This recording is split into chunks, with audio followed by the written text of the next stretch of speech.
Assalamualaikum warahmatullahi wabarakatuh. Sebelumnya perkenalkan, nama saya Muhammad Rafil Aditya Pratama dengan NPM 240410100231. Baik, saya di sini akan melakukan presentasi untuk mata kuliah Birokrasi dan Governansi Publik. Di sini saya mengambil tema mengenai kolaborasi pemerintah, masyarakat, dan komunitas lingkungan dalam penanggulangan banjir di Kabupaten Lamongan. Yang pertama yaitu terdapat latar belakang masalah. Banjir di Kabupaten Lamongan kerap terjadi terutama pada musim hujan dan mengganggu aktivitas ekonomi, pendidikan, serta akses transportasi seperti daerah aliran sungai, seperti kawasan perairan, dan wilayah pesisir yang padat penduduk menjadi titik rawan karena drainase tidak optimal dan penurunan daya tampung air. Banjir juga berpotensi meningkatkan risiko kesehatan, kerusakan infrastruktur, dan beban ekonomi bagi masyarakat yang paling rentan. Penanggulangan banjir yang hanya mengandalkan pemerintah seringkali kurang efektif karena keterbatasan anggaran, kapasitas, dan cakupan wilayah. Namun, masyarakat setempat memiliki pengetahuan lokal tentang pola banjir dan titik rawan, tetapi sering tidak terintegrasi dalam perencanaan dan aksi. Selain itu, komunitas lingkungan juga dapat menyediakan advokasi, monitoring, dan solusi berbasis ekosistem seperti restorasi, vegetasi, dan pengurangan sampah. Namun, aksi itu perlu dukungan kebijakan dan koordinasi oleh pemerintah setempat dalam mengatasi banjir yang sering terjadi, terutama pada saat musim hujan. Yang selanjutnya yaitu terdapat pembahasan. Di sini yang pertama yaitu konsep geoproduction dalam penanggulangan banjir. Geoproduction adalah pendekatan tata kelola di mana pemerintah dan masyarakat atau komunitas bersama-sama merancang, melaksanakan, dan memantau layanan atau program publik, bukan sekedar masyarakat sebagai penerima pasif. Dalam konteks banjir di Lamongan, geoproduction berarti pemerintah menyediakan kebijakan, infrastruktur, dan anggaran, sementara masyarakat dan komunitas lingkungan berkontribusi dalam pengetahuan lokal dan aksi langsung seperti pengarukan dan drainase dan monitoring lingkungan.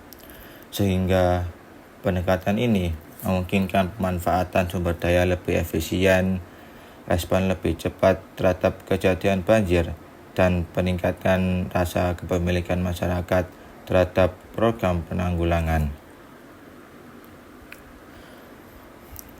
Yang kedua yaitu terdapat peran masing-masing aktor. Dalam model geoproduction penanggulangan banjir di Lamongan terdapat 3 aktor. Yang pertama masyarakat, yang kedua yaitu pemerintah, yang terakhir yaitu komunitas lingkungan. Yang pertama yaitu peran pemerintah. Di sini peran pemerintah dalam hal ini dapat menugaskan BPBD Kabupaten Lamongan, Dinas Pekerjaan Umum dan Perumahan Raya, dan dinas terkait dapat berperan sebagai aktor utama yang menetapkan kerangka kebijakan dan menyediakan fasilitas dasar. Yang pertama yaitu menetapkan regulasi. Pemerintah membuat peraturan daerah atau perda, keputusan bupati sebagai petunjuk teknis tentang tata kelola banjir seperti zonasi, kawasan rawan banjir, larangan membangun di bantaran sungai, standar drainase minimal untuk perumahan, dan prosedur tanggap bencana Regulasi ini menjadi dasar hukum bagi semua aksi penanggulangan banjir. Yang kedua, yaitu menyediakan infrastruktur drainase. Pemerintah bertanggung jawab membangun dan memelihara infrastruktur utama seperti drainase kota, saluran air terbuka atau tertutup, pompa banjir, pintu air, normalisasi sungai, dan embung. Infrastruktur ini adalah fondasi fisik untuk mengurangi genangan dan aliran banjir. Kemudian yaitu pemerintah mengalokasikan anggaran yang dimana pemerintah menyediakan dana dari APBD untuk program penanggulangan banjir seperti anggaran untuk membangun drainase, relawan, pengadaan alat berat, serta program sosialisasi dan pelatihan. Anggaran ini memastikan program dapat berjalan secara berkelanjutan.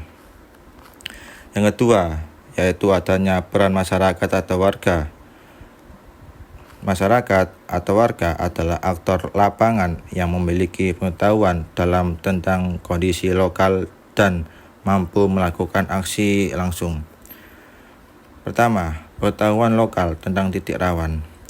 Warga yang tinggal di daerah rawan banjir memiliki pengalaman langsung tentang kapan banjir biasanya terjadi, lokasi mana yang paling sering tergenang, dan bagaimana pola aliran air di wilayah mereka.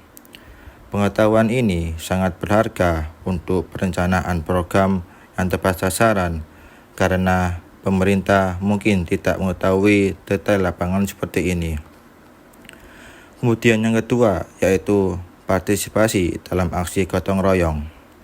Warga dapat terlibat aktif dalam aksi bersih-bersih sungai, pengerukan drainase, pembuatan biopori bersama, atau evakuasi saat banjir. Aksi gotong royong ini mengurangi beban pemerintah dan menciptakan rasa kepemilikan bersama terhadap program. Gotong royong juga memperkuat solidaritas sosial antar warga. Kemudian yang terakhir yaitu penerapan perilaku ramah lingkungan.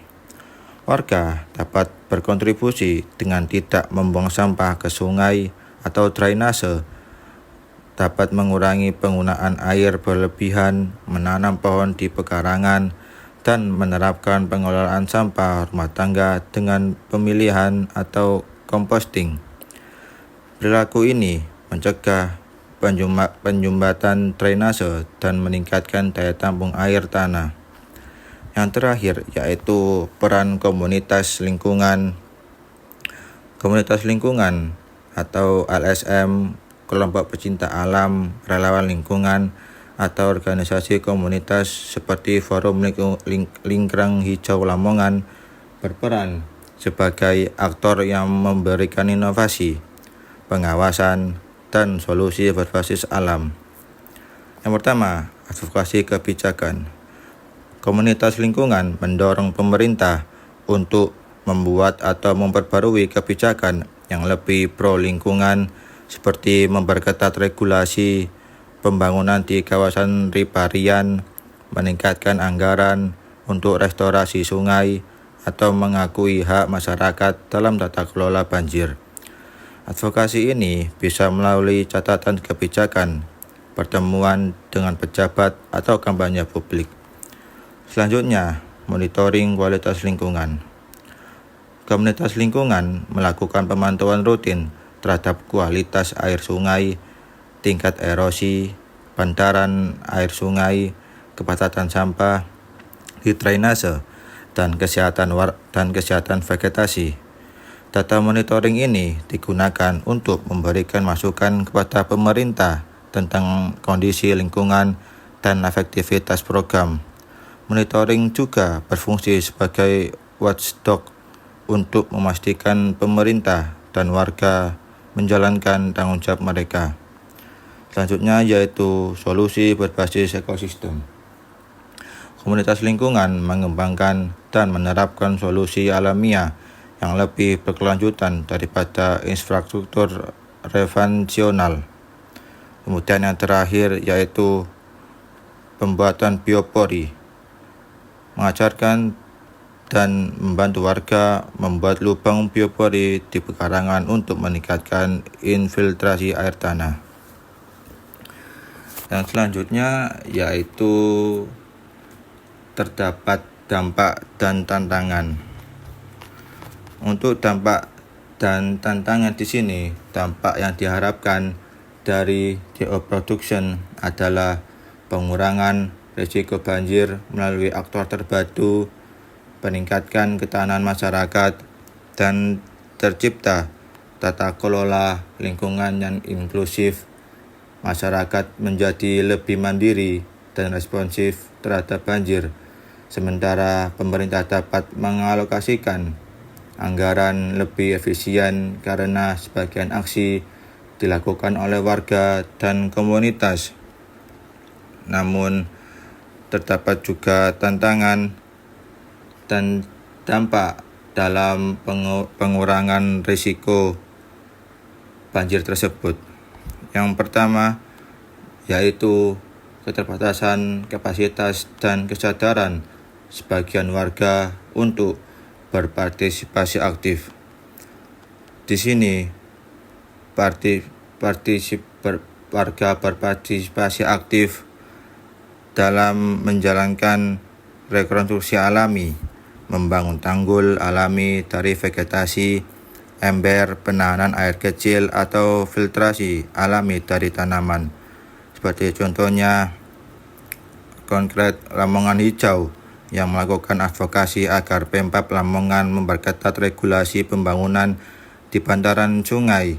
Lodoyo memonitor kualitas air sungai setiap bulan dan mengajak warga menanam 1.000 pohon bambu di sepanjang sungai serta membuat 500 lubang biopori di permukiman padat penduduk.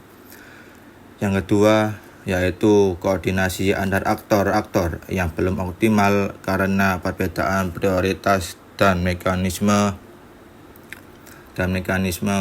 komunikasi. Yang ketiga yaitu ketergantungan pada kepemimpinan individu yang dapat mengganggu keberlanjutan program jika terjadi pergantian pejabat. Untuk mengatasi tantangan ini diperlukan penguatan kelembagaan komunitas, pelatihan partisipatif, dan formulasi mekanisme kolaborasi dalam kebijakan daerah. Selain itu, advokasi kebijakan juga dapat mendorong untuk pemerintah dapat membuat atau memperbarui kebijakan yang lebih pro lingkungan, seperti memperketat regulasi pembangunan di kawasan riparian, meningkatkan anggaran untuk restorasi sungai, atau mengakui hak masyarakat dalam tata kelola banjir. Advokasi ini bisa melakukan catatan kebijakan pertemuan dengan pejabat atau kampanye publik.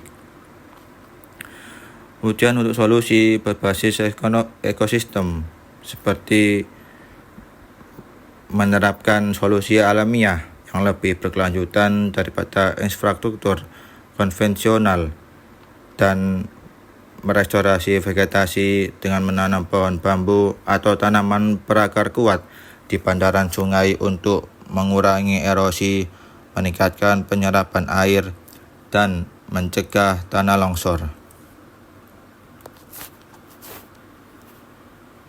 Yang terakhir, yang ketiga yaitu mekanisme kolaborasi geoproduction di Lamongan.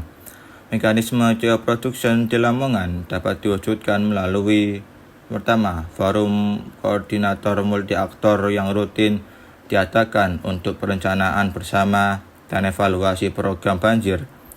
Yang kedua yaitu sistem komunikasi darurat yang melibatkan warga dan komunitas untuk melaporkan titik rawan dan mengordinasi aksi tanggap banjir. Yang ketiga yaitu program pelestarian lingkungan berbasis komunitas seperti penanaman vegetasi di sepanjang sungai, pembuatan biopori, dan reduksi sampah. Yang keempat yaitu monitoring dan evaluasi, partisipasi masyarakat dan komunitas lingkungan ikut menilai efektivitas infrastruktur dan program. Mekanisme ini memperkuat koordinasi mengurangi selang waktu respon, dan meningkatkan akuntabilitas semua pihak. Kemudian kesimpulan. Penanggulangan banjir di Lamongan memerlukan kolaborasi multi aktor antara pemerintah, masyarakat, dan komunitas lingkungan, karena pendekatan yang hanya mengandalkan pemerintah kurang efektif akibat keterbatasan anggaran, kapasitas, dan cakupan wilayah.